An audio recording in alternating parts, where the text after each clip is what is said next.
السلام علیکم ورحمۃ اللہ وبرکاتہ۔ امید ہے کہ آپ حضرات خیریت سے ہوں گے۔ آج میں آپ کے سامنے ایک دعا شیئر کرنے والا ہوں۔ وہ بہت ہی بہترین دعا ہے۔ وہ دعا نظر بد سے حفاظت کی ایک مختصر دعا ہے۔ وہ دعا مسنون دعا ہے۔ وہ دعا کیا ہے میں آپ کو ابھی پڑھ کر سناؤں۔ بسم اللہ الرحمن الرحیم۔ حضرت عبداللہ ابن عباس رضی اللہ تعالیٰ عنہ سے مروی ہے کہ رسول اللہ صلی اللہ علیہ وسلم حضرت حسن اور حسین رضی اللہ تعالیٰ عنہما کی ان کلمات کے ساتھ حفاظت فرماتے تھے۔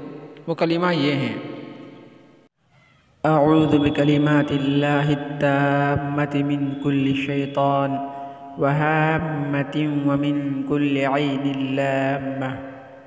اعوذ بکلمات اللہ التامۃ من کل شیطان وہامۃ ومن کل عین لامہ۔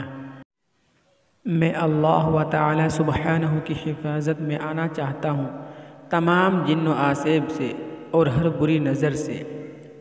اس کے فائدے: اپنے بچوں پر صبح شام ان کلمات کو 3 بار پڑھ کر دم کریں۔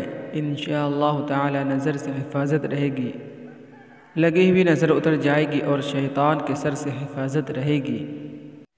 یہ ایک بہت ہی بہترین دعا ہے جو نبی کریم صلی اللہ علیہ وسلم اپنے پیارے حسن اور حسین رضی اللہ تعالیٰ عنہما کی ان کلمات کے ساتھ حفاظت فرماتے تھے۔ وہ کلمہ اپنے بچوں پر صبح شام پڑھ کر دم کر دیں تو بری نظر سے حفاظت رہے گی، نظر بد سے حفاظت رہے گی انشاءاللہ تعالی۔ اللہ تعالی ہم سب کو اور تمام امت مسلمہ کو نظر بد بری نظر سے حفاظت فرمائے، آمین۔